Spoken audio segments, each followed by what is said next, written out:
कंदकोट खां district reporter जी report मुताबिक़ कंदकोट में चौथों ॾींहुं बि इलेक्शन में मुबैना धांधलियुनि ख़िलाफ़ एहतजाजी मुज़ाहिरो धरणो JUI सियासी समाजी अॻुवाननि पारां चौथे ॾींहुं बि DC ऑफिस आॾो धरणो हयो वियो। NA 191 ते आम चूंडुनि में मुबैना धांधलियुनि ख़िलाफ़ JUI कारकुननि सियासी समाजी अॻुवाननि तरफ़ां एहतजाजी मुज़ाहिरो धरणो हयो वियो।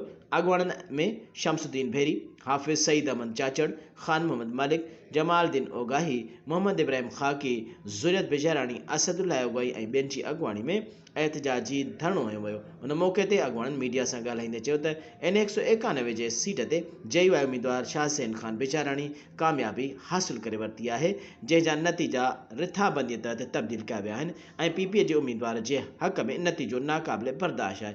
अॻुवाननि जो वधीक चवणो त इलेक्शन कमीशन खे NA 191 ते धांधलियुनि जो नोटिस वठणु घुर्जे। हक़ हक़दारनि हवाले कयो वियो।